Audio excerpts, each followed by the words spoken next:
مبروك للشعب المغربي تنظيم كأس إفريقيا في 2025.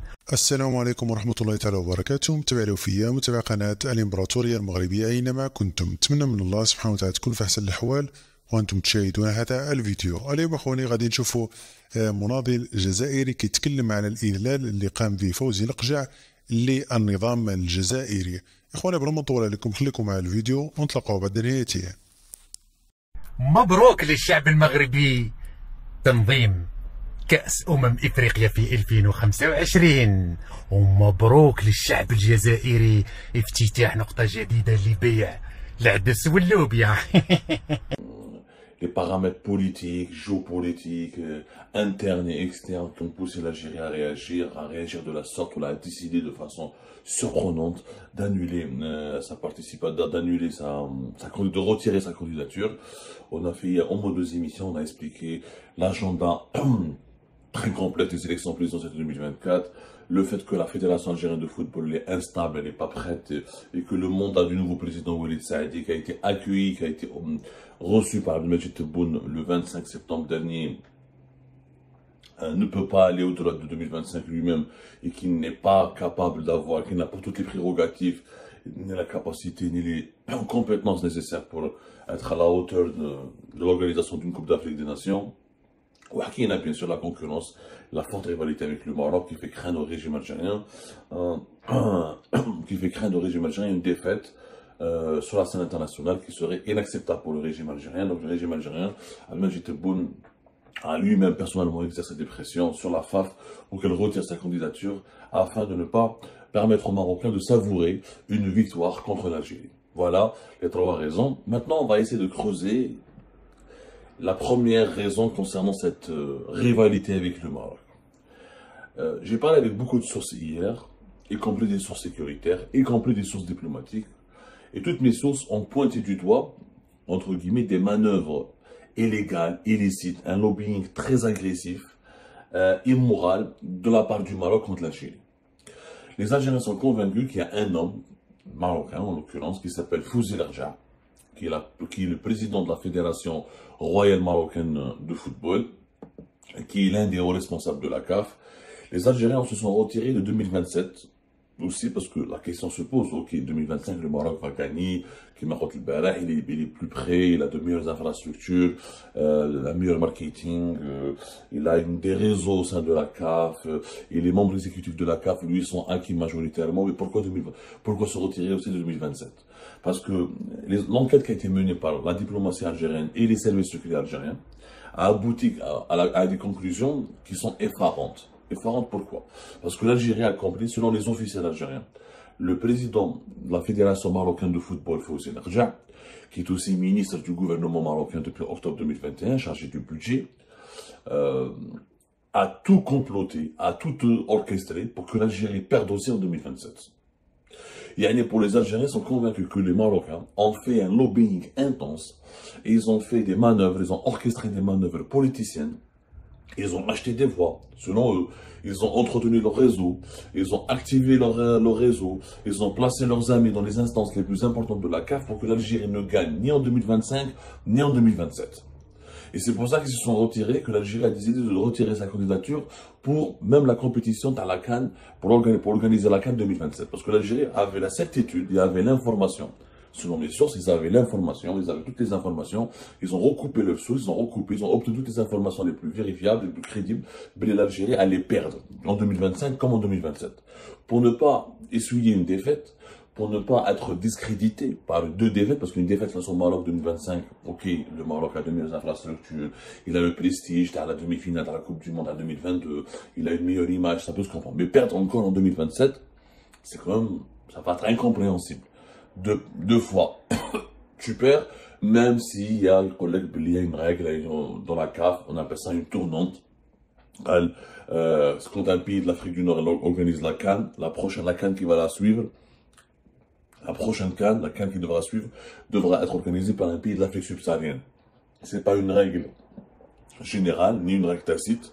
C'est pas vrai, puisque le Cameroun a organisé en 2022, et qui était prévu d'ailleurs en 2021, où c'est la Côte d'Ivoire qui va organiser en 2023. Alors que la Côte d'Ivoire et le Cameroun, ce sont deux pays de l'Afrique subsaharienne. Donc, ce n'est pas vrai. C'est pas vrai. Cette histoire du principe d'une tournante, etc., c'est pas vrai. Donc, les Algériens pointent du doigt un homme qui s'appelle Fouzi Larja. Pour eux, le Marocain Fouzi Larja, qui est un haut responsable de la CAF, a tout fait pour bloquer l'Algérie. Il a tout fait, a tout orchestré, a tout organisé pour humilier l'Algérie. Parce que pour l'Algérie, perdre en 2025 et en 2027, ça aurait été une humiliation que l'Algérie ne veut pas tolérer, ne veut pas subir, ne veut pas supporter, ne veut pas encaisser. Et pour elle, ce n'est pas le dossier algérien qui accepte les sources algériennes, elle accepte les autorités algériennes, elle accepte les enquêtes qui ont été menées par les réseaux de la diplomatie algérienne et les services secrets algériens. Le dossier algérien n'est pas aussi mauvais que cela, ce qui est vrai. Nous avons, avec les stades qui ont été construits, qui sont en train d'être achevés, comme celui de Douera, Tatizi Ouzou, etc., plus Ouaran, Alger, 5 juillet, et franchement, nous avons de quoi organiser une Coupe d'Afrique des Nations en 2027, mais l'Algérie a senti, a obtenu des informations que Fouzi Larja a organisé un complot pour invalider et faire échouer toutes les tentatives de candidature de l'Algérie pour organiser la CAN. Dans ces conditions, l'Algérie préférait se retirer. Maintenant, la question qui se pose, où Chikoun Hada Fouzi Larja, qui va un seul Marocain, a pu battre toute l'Algérie. Et là, c'est pour ça qu'il y a beaucoup de débats avec mes interlocuteurs algériens. Mes interlocuteurs algériens, les Marocains, ils font ce qu'on ne peut pas faire. Qu'est-ce qu'on ne peut pas faire selon eux? Selon eux, les Marocains ont des conventions avec une quarantaine de fédérations africaines et clairement, ils accusent plusieurs fédérations africaines de rouler pour les intérêts du Maroc, d'avoir été corrompus par le Maroc. Ils accusent aussi l'Argent d'entretenir des liens de corruption, des liens d'affinité, des liens d'amitié, des liens de favoritisme, de népotisme, avec une grande partie du monde du football africain. Notamment en ce qui concerne les 24 membres du comité exécutif de la FAF, de la CAF, de la Confédération africaine de football, qui sont censés eux-mêmes donc voter et désigner les pays organisateurs de la CAN. Alors, une petite précision s'impose. Fouzi Larja dirige la Fédération royale marocaine de football depuis 2014. Jusqu'à aujourd'hui. Je trouve la stabilité il y a un deux. Il est vrai que Fouzi Larja, c'est un homme qui est brillant. Un homme qui est brillant parce qu'il était fonctionnaire de l'État. Il a fait sa carrière au niveau du ministère des Finances. Il a commencé sa carrière comme inspecteur des Finances. Il a aujourd'hui 53 ans. Il a grimpé tous les échelons. Aujourd'hui, il est devenu comme membre du gouvernement marocain chargé du budget. Et il a la qualité de ministre délégué auprès du ministre de l'économie et des Finances. Comme il a fait sa carrière au sein du ministère des Finances, donc, il maîtrise ce domaine, ou d'aide l'école nationale d'administration, ou un diplôme aussi comme ingénieur agronome. Au-delà des échelons, il s'est lié avec des partis politiques, il s'est lié avec des personnalités politiques influentes du Maroc, où il a construit une carrière. On va dire qu'il a investi dans le football, dans sa ville natale, Berkane. D'ailleurs, il connaît très bien l'Algérie, Fouzi Larja, parce que Berkane, c'est pas loin de Oujda et c'est pas loin de la frontière algérienne.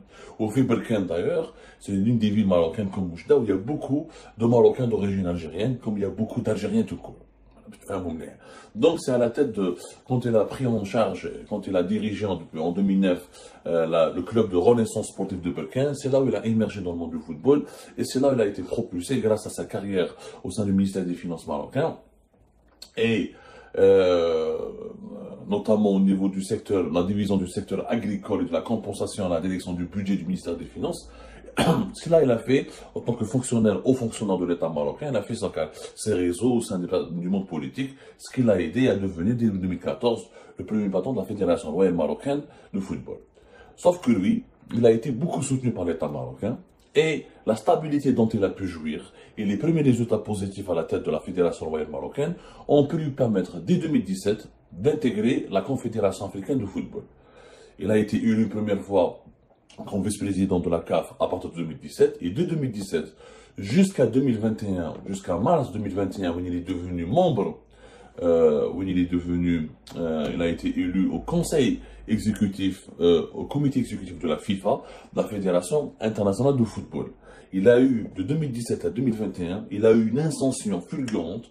Et vous allez voir les postes qu'il occupe, effectivement. Il occupe des postes très importants à la fois dans la CAF, la Confédération africaine de football, mais même au sein de la FIFA. Alors, qu'est-ce qui est, quelles sont les fonctions de Fawzi El Rja في la CAF? Fawzi El Rja est le deuxième vice-président de la CAF, Confédération africaine de football. Il est le président de la commission des finances de la CAF. C'est lui le responsable du budget de la Confédération africaine de football.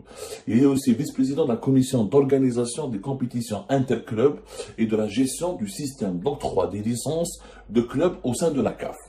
Il y a pratiquement 3 à 4 postes. Deuxième vice-président de la CAF, président de la commission des finances de la CAF, vice-président de la commission d'organisation des compétitions interclubs et de la gestion du système d'octroi des licences de clubs au sein de la CAF. Zid, il a été élu, auparavant il est membre de la commission de gouvernance de la FIFA, et en mars 2021, le comité exécutif de la FIFA. Et si vous vous rappelez, en mars 2021, qui était son concurrent pour entrer à la FIFA? C'était le fameux Algérien, Khaled Zenzachi, qui dirigeait la FAF, la Fédération Algérienne de Football. Khaled Zenzachi qui a été saboté par les Algériens eux-mêmes, parce qu'il n'était pas sûr de rester à la tête de la Fédération Algérienne de Football. Donc il n'a pas pu donner son dossier de candidature dans les temps. La FIFA avait invalidé sa candidature. En bas du tribunal arbitral du sport, elle avait annulé cette décision. Khaled Zenzachi qui a été saboté, parce que Khaled Zenzachi est un sahab Ali Haddad, où il était considéré comme un symbole du régime de Bouteflika, et ben là, Abdelmajid Tebboune, il voulait absolument se débarrasser de lui. D'ailleurs, dès le départ de Zenzachi, la Fédération algérienne de football est tombée dans une grave crise d'insécurité et d'instabilité plutôt. Je vois la différence entre l'Algérie et le Maroc. Le Maroc, Fawzi El Rja, il a été soutenu. Mais la CAF de 2017 à 2012 jusqu'à aujourd'hui, Fawzi El Rja a bénéficié de toutes les aides de l'État marocain. La Fédération royale marocaine lui donne de l'argent, les entreprises marocaines le soutiennent, les autorités marocaines le soutiennent. Du coup, il a eu tout le loisir de mener une politique de lobbying très puissante. Parce que le Maroc soutient Fawzi El Rja. Alors que Khaled Zenzachi, qui nous a quand même, grâce avec lui, nous avons gagné la Coupe d'Afrique des Nations en 2019, et ben Khaled Zenzachi معك كسرناه. الى هنا اخواني نكون قد وصلنا لنهايه الفيديو. كنتمنى يكون المقطع قد نال الاعجاب ديالكم. ما تنساوش تدعمونا بزر الاعجاب، هذاك خلي الفيديو يوصل لجميع المغاربه حول العالم. كذلك ما تنساوش الاشتراك في القناه وتفعيل زر الجرس باش توصلوا بجديد القناه اول باول. وما تنساوش تخلونا الاراء ديالكم في التعليقات حول الاذلال الذي قام به فوزي القجع للنظام الجزائري، وذلك بخسارته لدورتين من أجل تنظيم كأس إفريقيا، وهي دورة 2025 أمام المغرب، وكذلك 2027 في الملف الثلاثي.